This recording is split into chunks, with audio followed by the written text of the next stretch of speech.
आज चलित वर्षर षष्ठ अधिवेशन 2026 सप्तदश विधानसभा षष्ठ अधिवेशन आसंता फेब्रुआरी 17 तारिख दिन आरंभ हो से परिप्रेक्षी रे तार पूर्व दिन आज 16 तारिख रे आमर सर्वदलीय बैठक आहूत होता। माननीय मुख्यमंत्री BJP Biju Janata Dal legislative party leader अनुपस्थित में श्रीयुक्त प्रसन्न मिश्र प्रसन्न आचार्य महोदय एवं अन्य समस्त Congress legislative party leader Ramchandra Kadam उपस्थित थे। अन्य जो मैंने अपेक्षित थे ए बैठक रे समस्त उपस्थित थे। एठी सर्वदलीय बैठक रे यही विधानसभा अधिवेशन कार्यसूची संपर्क में विशेष भाव में आलोचना होता। जदि से कार्यसूची को मु संक्षिप्त आपण मान पाखे रखी ताहले या जे 17 फेब्रुआरी सर्वप्रथम माननीय महामहिम राज्यपाल अभिभाषण रे प्रारंभ हेबो एवं 17 तारिख दिन महामहिम अभिभाषण पर धन्यवाद प्रस्ताव आगत हेबो। प्रथम दिवस रे जो भली भाव में विभिन्न दिवंगत विधायक मान संपर्क में शोक प्रस्ताव आगत हुए से शोक प्रस्ताव आगत हो।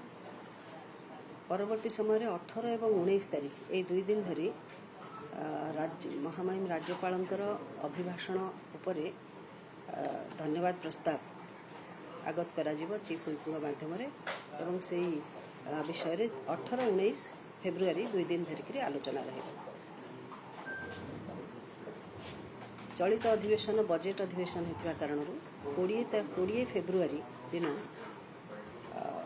2026-27 मसीहार बजेट उपस्थापन करा जिवो। ठीक से भाई भाव में 23 और 24 तारिख 2 दिन निर्धारित होती बजेट उपरे साधारण आलोचना हेबो। परवर्ती समय 25 फेब्रुआरी मार्च 8 तारिख पर्यंत एभली एक 14 दिन समय निर्धार्य होती जो थी कि बजेट संपर्क में आगत होता बजेट संपर्क में विभिन्न डिपार्टमेंटल कमिटीज जो अच्छा DRSC से संपर्क में कमिटी आलोचना करेंगे तथ्य उपस्थापना करेंगे एवं पुणी 9 मार्च रे विभागीय स्थायी कमिटी तंकर रिपोर्ट उपस्थापन करेंगे।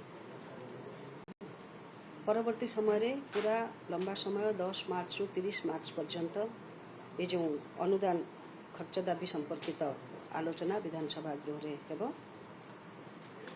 समस्त डिपार्टमेंट संपर्क में आलोचना चर्चा आलोचना पर जो डिपार्टमेंट रही थी ते समस्त को लेकिन 30 तारिख दिन किलोटेन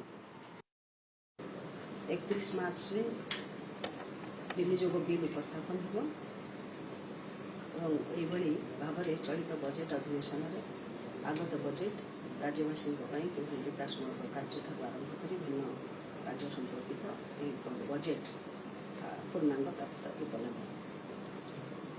अवधि भितर 2, 6, 8 3 दिन मार्च मासर एप्रिल मासर 2 तारिख 6 तारिख और 8 तारिख बेसरकारी सभ्यों कार्य दिवस रूपे स्थिर होती।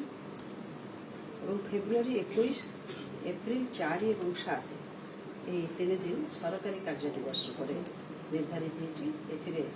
प्राइवेट मेंबर्स बिल को इंटरव्यू करने का सुजोग मिले प्राइवेट मेंबर्स बिल उपस्थापन करपारती किसी से संपर्क में समय निर्धारण से अनुसार करा ठीक से भाव में 21 फेब्रुआरी 4 और 7 एप्रिल ये 3 दिन सरकारी कार्य दिवस रूपे घोषित होती।